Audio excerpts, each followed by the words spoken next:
एक ऐसा आदमी जिसने बिजनेस करने के लिए कॉलेज छोड़ दिया और अपने जेब में कुछ 100 रुपए लेकर अहमदाबाद गुजरात से मुंबई आ गया अपने सपनों को पूरा करने। जिन्होंने शुरुआत में डायमंड ब्रोकरिंग का काम किया और आज वो इंडिया के नंबर 1 रिच पर्सन और वर्ल्ड में एलोन मस्क के बाद 2nd पोजीशन भी अचीव कर चुके हैं। जी हाँ, हम बात कर रहे हैं गौतम अडानी की कि कैसे अडानी ग्रुप सक्सेस की इन ऊंचाइयों तक पहुंचा। ये हमारी पहली वीडियो है। अगर आपको हमारा कंटेंट पसंद आए तो हमें मोटिवेट करने के लिए चैनल को सब्सक्राइब जरूर कर देना। चलिए अब वीडियो को आगे बढ़ाते हैं। Gautam Adani, chairman of the Adani Group, has become the first Indian to be among the 3 richest individuals in the world. Adani, the Indian tycoon, was to become the world's 2nd richest person. Gautam Adani के नाम फिर नया record, दुनिया के तीसरे सबसे अमीर शख्स हुए Gautam Now, industrialist Gautam Adani became the 2nd person in the world according to the Forbes list. दूसरे सबसे अमीर शख्स बने अडानी। गौतम अडानी से आगे सिर्फ एलन मस्क हैं। अरबपतियों की लिस्ट में एलन मस्क के बाद अब गौतम अडानी आ गए हैं।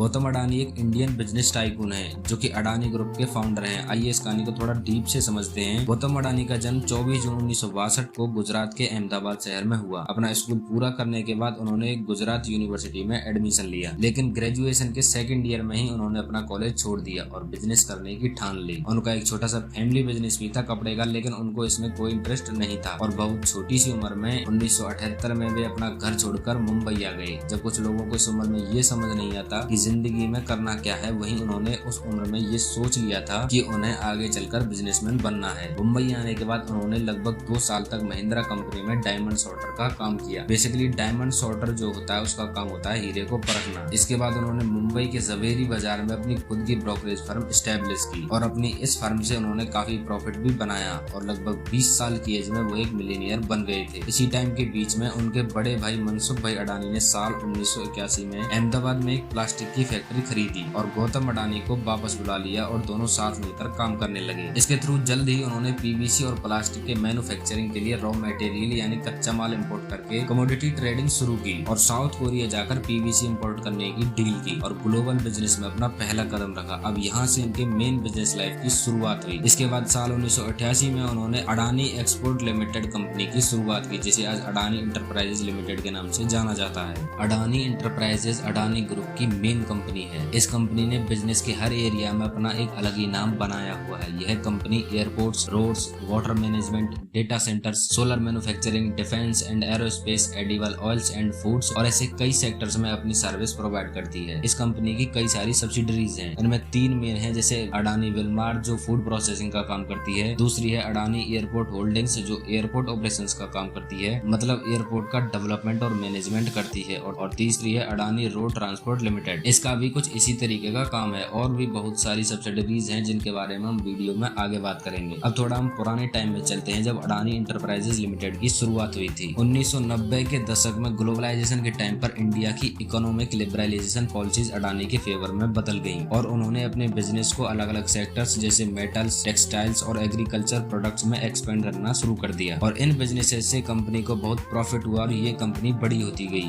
और इस कंपनी में एक के बाद एक कड़ी जुड़ती गई। अब बात आती है साल 1993 की, जब गुजरात सरकार ने मुंद्रा पोर्ट को चलाने के लिए प्राइवेट कंपनीज को इनवाइट किया। 1995 में यह कॉन्ट्रैक्ट अडानी को मिला। शुरू में इसे Mundra port and special economic zone द्वारा हैंडल किया जाता था, जिसे बाद में APSEZ यानी Adani port and special economic zone limited में बदल दिया गया। अगर फिलहाल की बात करें तो अडानी की यह कंपनी सबसे बड़ी प्राइवेट मल्टी पोर्ट ऑपरेटर है और मुंद्रा पोर्ट इंडिया में प्राइवेट सेक्टर का सबसे बड़ा बंदरगाह भी है। इसमें हर साल लगभग 210 मिलियन टन कार्गो को संभालने की क्षमता है। कार्गो बेसिकली शिप्स वगैरह में भरे हुए माल को कहते हैं और साल 1998 में APSEZ को एक कंपनी का रूप मिला। इसके अंडर में टोटल 13 पोर्ट्स हैं जो 8 अलग अलग स्टेट्स जैसे गुजरात, महाराष्ट्र, गोवा, केरल, आंध्र प्रदेश, तमिलनाडु, वेस्ट बंगाल और उड़ीसा में स्थित है और इन पोर्ट्स पर दुनिया के अलग अलग देशों से कंटेनर्स में भरकर माल आता है, जहाँ पर इन कार्गो शिप्स में भरे माल को लोडिंग, अनलोडिंग और स्टोर करने का काम किया जाता है, जिसके लिए पोर्ट ऑपरेटर बहुत मोटा पैसा चार्ज करते हैं। इसके बाद अपने बिजनेस को और ज्यादा एक्सपेंड करने के लिए अडानी ग्रुप ने पावर सेक्टर में कदम रखा और साल 1996 में अडानी पावर लिमिटेड की स्थापना की, जो कि इंडिया की सबसे बड़ी पावर प्रोड्यूसर और सोलर पावर प्रोड्यूसर कंपनी है, जिसका हेड ऑफिस खुदियार अहमदाबाद में है। इस कंपनी का टोटल रेवेन्यू 4.2 बिलियन $, है, जो लगभग 31,686 करोड़ इंडियन रुपीज के बराबर है। अडानी पावर कंपनी के पास 4,620 मेगावाट की कैपेसिटी के थर्मल पावर प्लांट प्लांट है और यह भारत का सबसे बड़ा प्राइवेट थर्मल पावर उत्पादक है। गौतम अडानी ने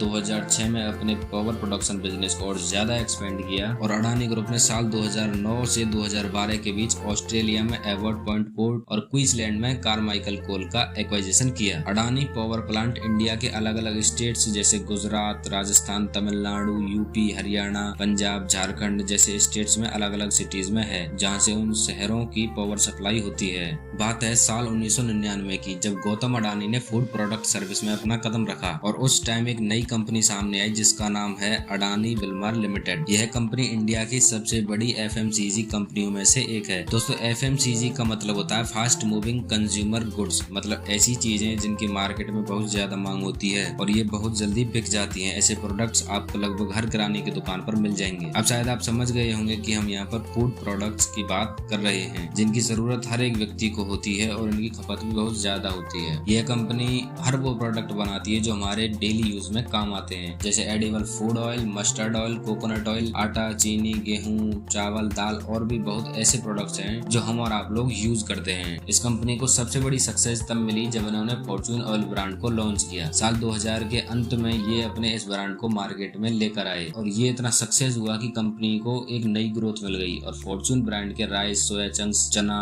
दाल, पोहा ये सभी प्रोडक्ट्स एक के बाद एक मार्केट में आने लगे। इसके बाद 2003 से 2004 के बीच कंपनी ने कच्ची घानी सरसों का तेल और फिल्टर्ड मूंगफली का तेल भी लॉन्च किया। अब थोड़ा इसके बारे में समझ लेते हैं कि कैसे ये कंपनी अपने प्रोडक्ट्स को कंज्यूमर तक पहुंचाती है। देखिए, यह कंपनी अपने प्रोडक्ट्स को डिस्ट्रीब्यूटर्स, सुपर स्टॉकिस्ट, ब्रोकर्स और अदर बिजनेस एसोसिएशन के थ्रू मार्केट में लाती है। अकेले इंडिया में इनके लगभग 5566 डिस्ट्रीब्यूटर हैं जो लगभग 1.6 मिलियन से अधिक खुदरा दुकानों तक माल की आपूर्ति करते हैं, जहां से हम और आप लोग इनके प्रोडक्ट को खरीद लेते हैं। इंडिया के अलावा अडानी विल्मर कंपनी के products middle east countries, south east Asian countries, Africa, Ukraine जैसे देशों में भी सप्लाई किए जाते हैं। मतलब गौतम अडानी ने इंडिया में ही नहीं पूरी दुनिया में अपने बिजनेस को एक्सपेंड किया हुआ है और हर सेक्टर में अपना एक अलग ही नाम बनाया हुआ है। अडानी टोटल गैस को 2004 में एस्टेब्लिश किया गया था। 1 जनवरी 2021 से पहले इसका नाम अडानी गैस लिमिटेड था, लेकिन बाद में इसे बदलकर अडानी टोटल गैस लिमिटेड कर दिया गया। यह कंपनी इंडस्ट्रियल, कमर्शियल और रेजिडेंशियल एरियाज में PNG और ऑटोमोटिव सेगमेंट में CNG की डिमांड को पूरा करने के लिए सिटी गैस डिस्ट्रीब्यूशन नेटवर्क को डेवलप करने में लगी हुई है। यह कंपनी गुजरात, राजस्थान, हरियाणा, यूपी, तमिलनाडु जैसे स्टेट्स में वर्क करती है। कंपनी के टोटल 334 CNG स्टेशन है और लगभग 5.64 लाख से भी अधिक डोमेस्टिक कनेक्शन जोड़े हुए हैं। वैसे तो इस कंपनी को 2013 में ही ऑफिशियली एस्टेब्लिश कर दिया गया था, लेकिन हम उससे थोड़े पुराने टाइम की बात करते हैं जब 2006 में ATL कंपनी एग्जिस्टेंस में नहीं थी, लेकिन अडानी ग्रुप का ट्रांसमिशन सेक्टर में सफर शुरू हो चुका था। अडानी को मुंद्रा थर्मल पावर प्लांट से पावर सप्लाई करनी थी, इसलिए उन्होंने मुंद्रा से देहगाम, मोहिंदरगढ़ और तिरोरा से बरोरा को जोड़ने वाली 3800 किलोमीटर से अधिक दूरी तक की बिजली सप्लाई लाइन चालू की। अडानी के तिरोदा पावर प्लांट से पावर सप्लाई के लिए 2014 में 1200 किलोमीटर से भी अधिक लंबी एक और लाइन चालू की गई। इसके बाद अडानी ग्रुप का ट्रांसमिशन सेक्टर में बिजनेस बढ़ने लगा और टाइम के साथ ही 2015 में ATL को AEL से अलग कर दिया गया और ATL को पूरे तरीके से पावर सप्लाई एरिया में डाल दिया। 2018 में अडानी ट्रांसमिशन लिमिटेड ने मुंबई में रिलायंस इंफ्रास्ट्रक्चर के पावर जनरेशन, ट्रांसमिशन और डिस्ट्रीब्यूशन बिजनेस के अधिग्रहण के साथ वितरण स्थान में प्रवेश किया। आज अडानी इलेक्ट्रिसिटी मुंबई लिमिटेड मुंबई और ठाणे में 400 मिलियन किलोमीटर से अधिक के डिस्ट्रीब्यूशन नेटवर्क के साथ 30 लाख कस्टमर के लिए इलेक्ट्रिसिटी की नीड को फुलफिल करती है।